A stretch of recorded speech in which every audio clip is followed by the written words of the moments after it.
Bienvenue sur Movicom Film, le film de science-fiction que nous présentons aujourd'hui nous emporte dans un futur proche où un équipage de très jeunes astronautes en mission vers une planète habitable sombre dans la paranoïa et la folie, ne sachant pas contrôler leurs pulsions sexuelles et leurs émotions soudainement relâchées.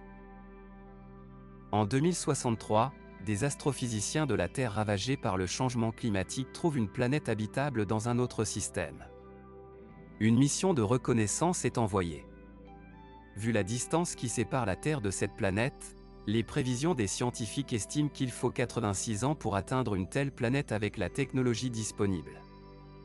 Cela signifie que ce sont les petits-enfants des astronautes de l'équipage de lancement qui atteindront la planète.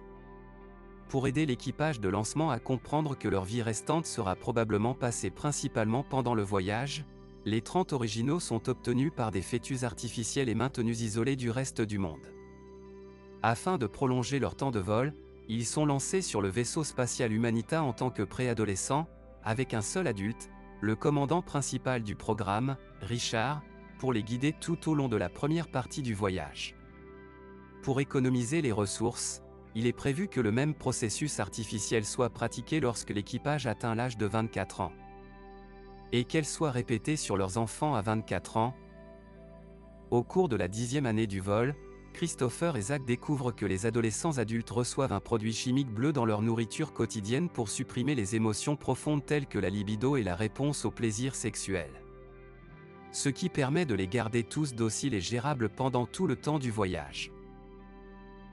Les deux adolescents arrêtent de prendre le produit chimique et leurs hormones toujours croissantes les poussent à devenir compétitifs, insouciants et impatients d'avoir des relations sexuelles, en particulier avec leur coéquipier Sela, qui a été formé pour devenir médecin-chef.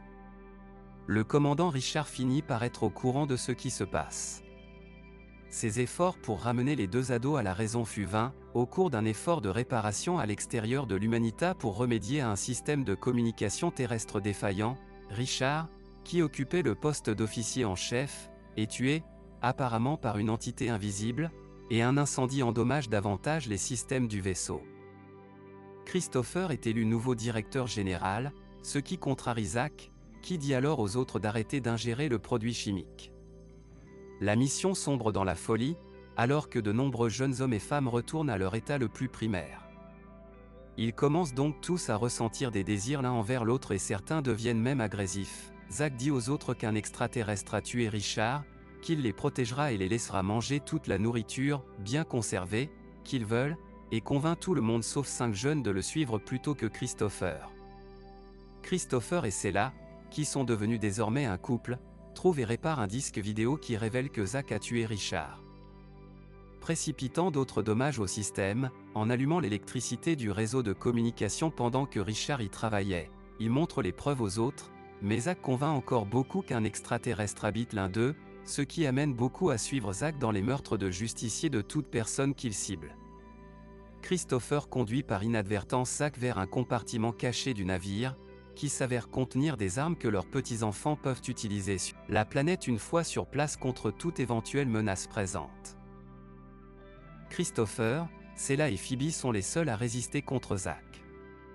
Phoebe est tuée et la meute recherche par la suite Christopher et Sela. Le couple lutte contre Zach et l'entraîne vers un sas de décompression pour qu'il soit éjecté dans l'espace. Ils se battent dans le sas jusqu'à laisser sortir Zach et Christopher dans l'espace.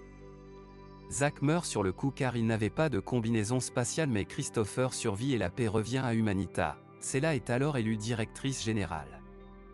L'équipage décide de renoncer définitivement aux produits chimiques bleus et d'apprendre à gérer ses émotions naturelles, ainsi qu'à tomber amoureux et à avoir des enfants naturellement.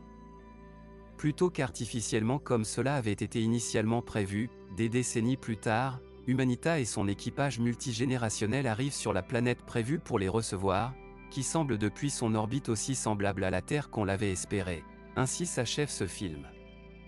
Abonnez-vous à la chaîne pour ne pas rater nos prochaines publications.